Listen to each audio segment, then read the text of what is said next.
Hello guys, नमस्ते and welcome back my YouTube channel. आज हामी यसो सर्टकट राइड गएको थियौँ अफ रोडिङ।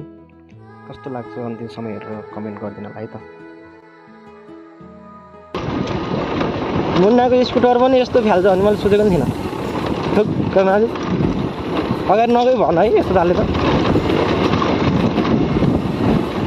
आमा यस्तो सोचेको त म अघि प्लास्टिक ओरेर आउँथेँ नि यार। ए पुर्यो बाइक पुर्यो।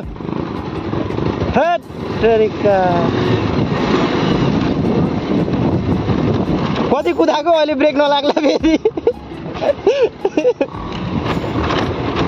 छ्या थुकौँ भने पनि यही म पर्छ फेरि हेलमेट दिमाग खराब पो हुन्छ त त्यस्तो बेला। अब यहाँ उयो फुटेजहरूले छुँदैन त धुलो। घर जाने बाटो पनि कुनै कुनै छ यस्तो यहाँ त ब्रेक लाउनै हुँदैन यार। ल ल ल ल माथि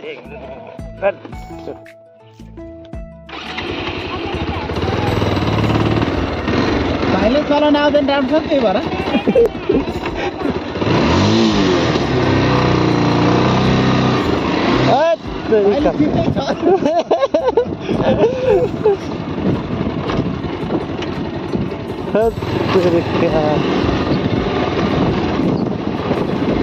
लडी भन्दा नै यार सडककै सातो जान्छ फेरि आउला अलिकति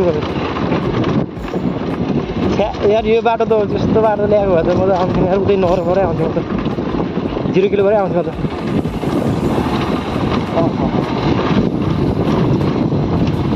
चोक्टा खाना गएको बुढी झोलमा डुबेर मरेन कि होला।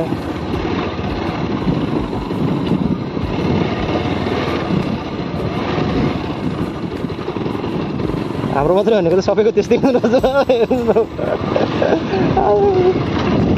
झन् त एसिडको टायर चिप्लो सकेर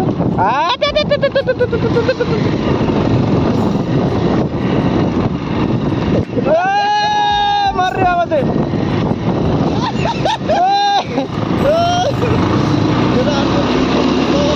यस्तो पनि सोचेको थिइनँ यार मैले त।